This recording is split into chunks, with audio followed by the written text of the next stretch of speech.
नमस्कार, मैं हूं परवीन शेख। आप देख रहे हैं कैपिटल टीवी की स्पेशल स्टोरी। अयोध्या के भव्य राम मंदिर में भगवान रामलला की प्राण प्रतिष्ठा हो चुकी है।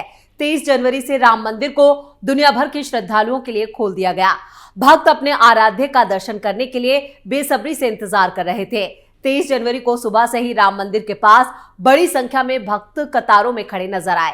इस बीच भारतीय जनता पार्टी देशवासियों को रामलला का दर्शन कराने को लेकर एक अभियान शुरू करने जा रही है। बीजेपी की तरफ से श्री राम जन्मभूमि दर्शन अभियान की शुरुआत 24 जनवरी से होगी। पार्टी आलाकमान की तरफ से अयोध्या यूनिट के नेताओं को टास्क दिए गए हैं, जो उनके लिए इतना आसान नहीं रहने वाला है। 2024 को लेकर बीजेपी ने कर ली है बड़ी तैयारी। पीएम मोदी के फैसले से बीजेपी में मचा हड़कंप। हर हाल में बीजेपी नेताओं को टास्क करना होगा पूरा। मोदी और शाह की रणनीति विपक्ष पर पड़ेगी भारी। बीजेपी जिला इकाई को निर्देश दिया गया है कि अयोध्या धाम आने वाले सभी भक्तों के लिए उचित व्यवस्था की जाए। साथ ही उनके स्वागत का काम भी सौंपा गया है। ध्यान रहे कि इसी साल लोकसभा चुनाव होने हैं और उससे पहले ही बीजेपी की तरफ से श्री राम जन्मभूमि दर्शन अभियान शुरू किया जा रहा है। पार्टी हाईकमान की तरफ से यह टारगेट रखा गया है कि कैंपेन के दौरान देश के सभी संसदीय क्षेत्रों तक पहुंचा जाए। इस दौरान लोगों को रामलला का दर्शन कराने के लिए बुलावा भेजा जाएगा। साथ ही राम मंदिर आंदोलन में बीजेपी और आरएसएस की सक्रिय भूमिका के बारे में जनता को जानकारी दी जाएगी। इसके अलावा यह भी बताया जाएगा कि किस तरह कुछ राजनीतिक दल मंदिर निर्माण में बाधा बनते रहे हैं। बीएल संतोष महासचिव सुनील बंसल की अभियान पर रहेगी नजर। बीएल संतोष महासचिव सुनील बंसल और विनोद तावड़े समेत कई बड़े नेता इस अभियान की निगरानी करेंगे। ये सभी लोग कैंपेन को सफल बनाने के लिए अयोध्या जिला इकाई से संपर्क में रहेंगे। स्थानीय नेताओं को लगातार जरूरी दिशा निर्देश पहुंचाए जा रहे हैं। 24 जनवरी को बीजेपी के राष्ट्रीय अध्यक्ष जेपी नड्डा अयोध्या में होंगे। नड्डा राम मंदिर में प्रभु की पूजा अर्चना करेंगे। इसके बाद श्री राम जन्मभूमि दर्शन अभियान की शुरुआत की जाएगी। बीजेपी के अयोध्या जिला अध्यक्ष संजीव सिंह ने कहा है कि यह हमारे लिए बड़ा अवसर होने वाला है। हमने पार्टी कार्यकर्ताओं को देश के अलग अलग हिस्सों से आने वाले श्रद्धालुओं के स्वागत की जिम्मेदारी सौंपी है। साथ ही उनके रहने, आने जाने, भोजन और चिकित्सा सुविधाओं का भी ख्याल रखा जाएगा।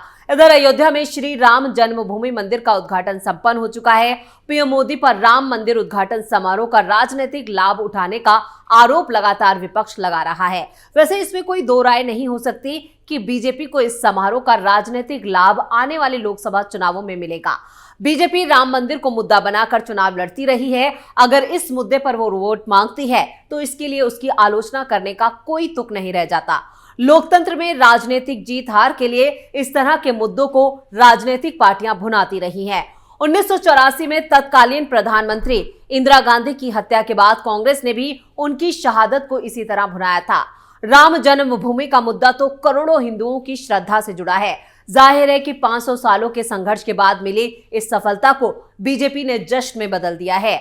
अयोध्या में हुए समारोह को देश के गांव-गांव से जोड़ दिया गया है। हर जाति, हर भाषा, हर संप्रदाय, हर क्षेत्र के लोगों को इस समारोह में शामिल होने का मौका देकर राजनीतिक संदेश देने की भी कोशिश हुई है।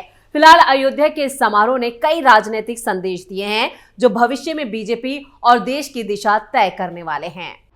बीजेपी के दक्षिण विजय की रूपरेखा तैयार।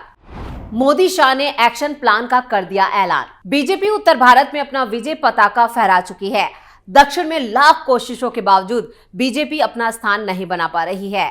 कर्नाटक विधानसभा चुनाव हारने के बाद से दक्षिण में बीजेपी की बची खुची प्रतिष्ठा भी खत्म हो चुकी है। तेलंगाना में बीजेपी को इस बार विधानसभा चुनावों में वो सफलता नहीं मिल सकी और इधर प्रधानमंत्री नरेंद्र मोदी के सामने अब सबसे बड़ा लक्ष्य बीजेपी को दक्षिण में मजबूत करना है। इसके लिए राम मंदिर समारोह को नरेंद्र मोदी ने तुरुप के पत्ते की तरह इस्तेमाल किया है। पीएम अपने चुनाव क्षेत्र में लगातार तमिल संगमम करा रहे हैं, पर राम मंदिर उद्घाटन समारोह से पहले उन्होंने जिस तरह दक्षिण के मंदिरों के चक्कर लगाए, वो उनके दक्षिण विजय के स्ट्रेटेजी का ही अहम हिस्सा रहा है। राजनीति के जानकार मानते हैं कि दक्षिण के लोगों में मंदिर को लेकर एक अलग तरह की श्रद्धा भक्ति है। साउथ के लोगों को पहली बार कोई ऐसा नेता मिला है जो उनकी जन भावनाओं के हिसाब से एक सामान्य आदमी की तरह से मंदिरों में अपनी भक्ति भाव को प्रदर्शित कर रहा है। इसका संदेश काफी दूर तक जाने वाला है। इसके अलावा राम के अलावा यहाँ पर मंदिर निर्माण शैली, मूर्ति की रूपरेखा, गर्भगृह में कहीं ना कहीं से दक्षिण की स्टाइल और तौर तरीकों को भी महत्व दिया गया है। राम की मूर्ति में जो पत्थर इस्तेमाल हुआ है, राम की मूर्ति के मूर्तिकार, राम की मूर्ति का रूप रंग सभी कुछ दक्षिण से प्रेरित है। प्रधानमंत्री ने प्राण प्रतिष्ठा समारोह के बाद अपने भाषण में कहा था, अपने 11 दिन के व्रत अनुष्ठान के दौरान मैंने उन स्थानों का चरण स्पर्श करने का प्रयास किया जहां प्रभु श्री राम के चरण पड़े थे, चाहे नासिक हो, केरल हो, रामेश्वर हो या फिर धनुषकोडी हो। मेरा सौभाग्य है कि सागर से सरयू तक की यात्रा का अवसर मिला। ये प्रधानमंत्री नरेंद्र मोदी का दक्षिण के लोगों को संदेश है कि बीजेपी उत्तर या दक्षिण में भेदभाव नहीं करती है, बल्कि धार्मिक मामलों में दक्षिण को प्राथमिकता में रखती है और अगले लोकसभा चुनावों में इस रणनीति का फल देखने को मिलेगा। योगी आदित्यनाथ का भविष्य उज्जवल है। यूपी में फिलहाल योगी का ही रहेगा कब्जा। जिस तरह अयोध्या में राम मंदिर समारोह को पीएम के समकक्ष नेताओं को समारोह से बाहर रखा गया, वो आश्चर्यजनक नहीं था। अयोध्या समारोह से गृह मंत्री अमित शाह, बीजेपी अध्यक्ष जेपी नड्डा तक दूर रहे। आमतौर पर प्रधानमंत्री नरेंद्र मोदी जहां होते हैं वहां सिर्फ वही होते हैं और ये कोई हैरान करने वाला मामला नहीं था। लेकिन हैरानी इस बात की हुई कि उत्तर प्रदेश के मुख्यमंत्री योगी आदित्यनाथ गर्भगृह में पीएम मोदी के साथ मौजूद थे। क्या इसे एक तरह का राजनीतिक संदेश देने की कोशिश समझा जाए? गर्भगृह में पूजा के दौरान पीएम मोदी के अलावा दूसरे राजनीतिक व्यक्तित्व के रूप में यहां पर योगी आदित्यनाथ की मौजूदगी रही। केवल इतना ही नहीं, खास ये भी है कि योगी आदित्यनाथ को बोलने का मौका भी दिया गया, वो भी यहां पर विस्तार से उन्होंने अपनी बात रखी। क्या इसका मतलब ये नहीं निकाला जा सका है कि संघ का आगे का प्लान तैयार है? यानी आने वाले वक्त में अब मोदी के बाद कौन का सवाल योगी आदित्यनाथ है, क्योंकि अगर सिर्फ उत्तर प्रदेश के मुख्यमंत्री के रूप में उनकी मौजूदगी को दिखाना होता तो वो सिर्फ मौजूद रहते, शायद उनको यहाँ पर भाषण देने का मौका नहीं मिलता। फिलहाल अयोध्या के समारोह में योगी की सक्रियता, उनको मिलने वाले महत्व से ये बताता है कि बीजेपी की अंदरूनी राजनीति में अभी योगी आदित्यनाथ की स्थिति मजबूत है।